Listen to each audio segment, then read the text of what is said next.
Welcome to Brooker Bonsai, and today we're going to be doing some candle pinching and a bit of rewiring on this exposed root Scots Pine. I'll zoom you in so you can take a look at the roots in just a second, but what I'm trying to do slowly over the years is remove soil from the top, add soil to the bottom, and slowly create a giant exposed root within this tree. So let's have a look at that now.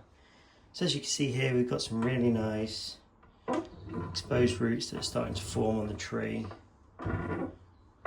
and I've let the soil dry out a little bit today so that we can kind of remove a little bit without taking too much off, and this will slowly push the roots further down into the pot and give us a really nice exposed root style. So first things first, we want to remove this wire. You have to be very careful removing wire this time of year. We don't want to knock off any candles, and also the slap flow into these branches are quite vigorous, and moving branches too much or wiring them too hard can cause the tree to shed them or for them to die back entirely. So we just want to make sure that we're removing the wire as gently as we can without stressing the tree out too much. It's important to do it this time of year because the tree is growing really rapidly and that can cause it to bite in.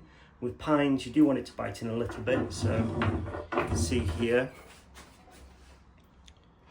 the wire is starting to bite into the branch, and that allows it to hold in place much stronger, but if it gets too deep it will go through the cadmium layer, so that when you remove it later you're actually ringing the entire branch, and this can cause that branch then to die off. So it's about striking that balance with everything between enough of it being bitten in to hold it in place without completely destroying the branch.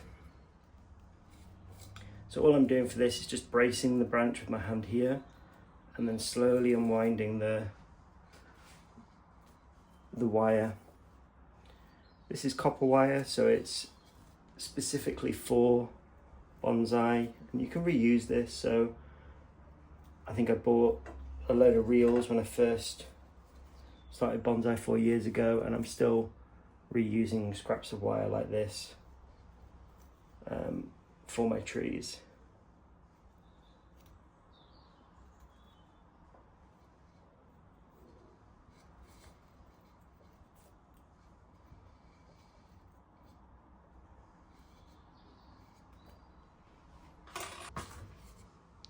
So you can see here where the wire started to bite in, and that's fine. You know, you can start to see the cadmium layer a little bit, the green bit there, and that's fine. You know, with pines, when they grow rapidly this time of year, those pop out pretty quickly, and it doesn't damage the tree too much. So next we want to do some candle pinchings with pines.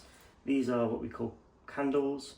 As you can see, some are growing much quicker than others, so we're going to be doing two things today. One, we're going to be doing some candle selection, coming in and reducing the candles where you've got 4 like here down to 2, and then if they're really vigorous we'll pinch them, and that will encourage back budding in the tree, and we can then start getting more compact structure. So here's a really good example of what I was saying about how we've got 2 really strong candles and 2 kind of smaller ones. So all of these eventually, this whole branch I'm hoping that I can remove and begin to push back. So for now it's just about kind of pushing them back, getting them to back bud, and then when they do, shortening that branch. So the first thing we want to do is remove this smaller one at the back. It's growing back towards the tree and isn't ideal. So move that. And then next I'm actually going to remove the middle candle, and and that just gives these two branches a bit of space.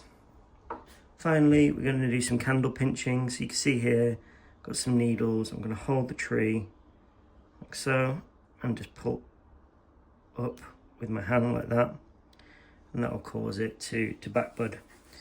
This one's a little bit weak, so I'm just going to leave that for now. Now on the back branch here, we're going to do the same thing. There's only one leader here, so we're going to come in, hold it tight, and pinch the candle back. And then all buds will start popping down here, and hopefully further back up the branch. And in winter, I can then, push it back. This candle is still a bit weak, so we want to leave that, let it all balance out a little bit more.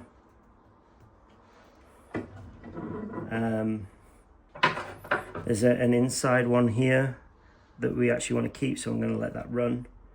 And then we've got kind of 3 candles back here, so I'm going to reduce it down to 2. And we're going to just pinch the top one. So you notice that this one I've pinched kind of this much off, whereas this top one here, because it's slightly weaker, I'm just going to pinch off slightly less. And this just then balances the vigour of these candles so that they're all growing roughly with the same amount of vigour. So in winter, I made this shari here, as you can see, and there was actually some buds here that I was hoping would survive, but they've died, so the whole branch died back to here. This isn't the right time of year to be making shari because there's a lot of sap flow and it can really weaken the tree. So all I'm going to do is just treat this shari that's exposed currently with some lime sulphur to preserve the wood, and then in winter I'll probably come back and shari the rest of the bark. Unfortunately that bark will be dead, and that makes it really hard to remove from the wood. When it's kind of live like this, that's the right time to create it because you can kind of peel it back nicely. So this will be quite a big operation to just remove that bit of bark. So that's why I want to wait until the tree is going into dormancy before I start doing that. So what I'm using is this lime sulphur here. It's just one that I bought off eBay. Usually you mix it with water, but because I need such a little amount, I just stick my brush in, wipe off the excess, and just paint it on like this.